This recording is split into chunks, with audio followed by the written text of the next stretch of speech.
Hello, my name is Taylor Sweelan, and I'm going to be talking about managing excessive side stacks in retail stores. So I work for Lowe's.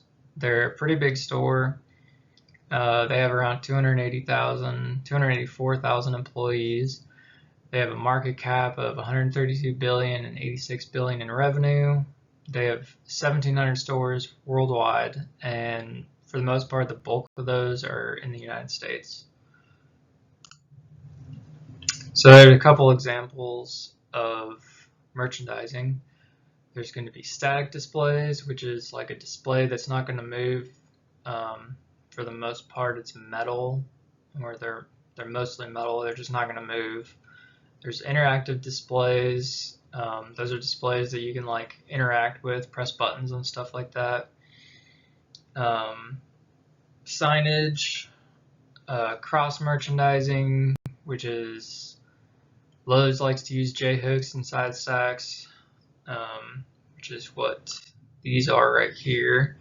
So the side stack is the one on the left. They're going to come on the small little pallets. It'll come with product that's already in the box, so it's gonna look pretty much exactly like that, except for the sign behind it. And you basically just unbox it and it's ready to go. It's ready to be set on the floor or wherever. J-hooks, so those are little like hooks that you hang on like uprights, and they have 10 or 12 clips that you can clip smaller stuff on. This one has like screwdrivers. So for the most part, nothing really bigger than that.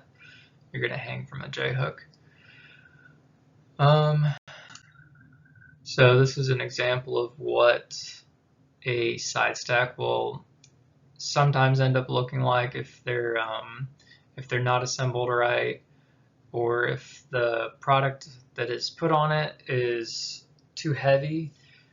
With this one, the stuff that's in this side stack is like sponges almost. So they're like little hard scrubbers that you'd use for cleaning a grill. So they're not very heavy. So this was either like hit with something like power equipment, or wasn't put together right, or I don't know. There's a lot of different things that could make it look like this, but this is a good example of what they look like if they're not broken down probably when they should be. This is something that shouldn't look like this. So to try and solve or define this problem, so I used the 5-step problem solving model, which is defining the problem, generating alternative solutions, evaluating the solutions, implementing the solution that I picked, and then evaluating the results. So the definition I came up with was too much product was being sent to the store in the form of side stacks. So I talked with the manager. We both agreed we can't really do anything about what gets sent to the store, but we can try and control side stacks that do get sent to the store. So like breaking them down when they need to be, putting them where they should be, stuff like that. And I try to so after we sort of define that solution, I try to just focus on like one aisle and sort of control and break down what was there, and just focus on that one aisle, at least for this, I don't know, like for this presentation that I'm doing, just to make it easier on myself. Just focus on one aisle instead of like an entire department or the whole store or whatever. So this was the aisle that I picked. It's probably the worst one in the department that I chose. I think I counted, there's at least 1, 2, 3, I'm pretty sure there was 7 that I counted, and I broke down more than, I want to say, I think I broke down 4, and I tried to find documentation saying it. When I used to be a merchandiser at Lowe's, and I only did it for 2 years, but I remember there was documentation saying that there couldn't be more than 3 on an aisle. I'm pretty sure that wasn't just rule of thumb, but I think there was actual documentation saying that. I couldn't find it though, but I've always just gone by that rule of thumb anyways. If there gets to be like more than 3, it can start to get really, or like a lot of clutter, and it becomes sort of hard to shop. And I felt like this was a good example of that. So yeah, I tried to break down. Here, I got some more pictures. So like this one, the one in the front here, is an easy one to just break down because it's less than half full. So all that stuff, I just ended up putting back on the shelf and got rid of the cardboard, got rid of the side stack. The one behind it was a little harder because I was more full, but that was all like fragrance sprayers, so not too hard to really break down. The one behind it, it's not really a side stack. It's sort of more of a permanent, sort of like a permanent side stack. It's not really a display, but it's more permanent. So there's nothing really to break down or throw away there. But I did have to move it because it was blocking the shelf, so that's not good. You want to have it like up against an upright, not blocking the shelf. So these are the last 2 that were on the aisle. Brims are pretty easy to put back. I think I only counted, there should be like 7 or 8, so that could just be worked back onto the shelf, and that whole thing could be thrown away. The one behind it, the Energizer, I'm pretty sure I left that one because that was just a little bit too many batteries to put back. It's not really placed in the best spot. That's a cleaning aisle, or like an aisle with brooms and stuff, so having batteries down that aisle didn't really make sense as far as merchandising goes, but I left it just because I was running out of time, and I think that was either the 3rd or the 4th side stack, so in my mind that was still enough to leave there.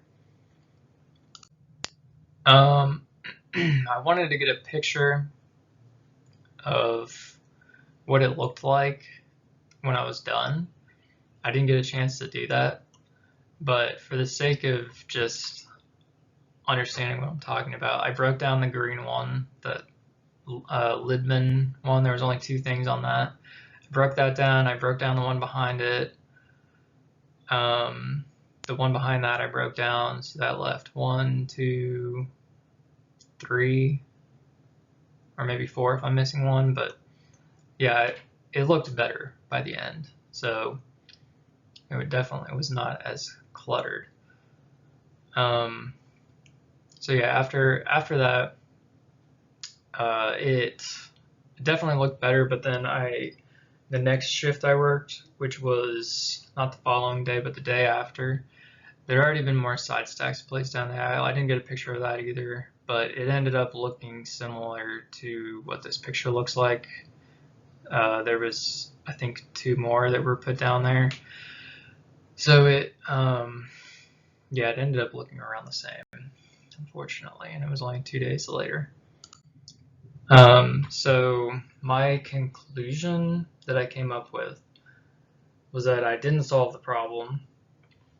The underlying issue, obviously the underlying issue was that the store was getting too much product, but the underlying issue that me and the manager talked about was me breaking down side stacks, right? So I did that, but that didn't really solve the problem. The problem was still there, and neither of us quite properly addressed the issue that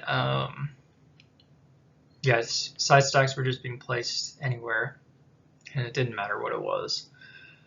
So after talking to him a second time, then the solution that we better came up with was that the people that are placing the side stacks needed better training of what goes where, and batteries down an aisle with bromes and stuff probably is not going to make a whole lot of sense.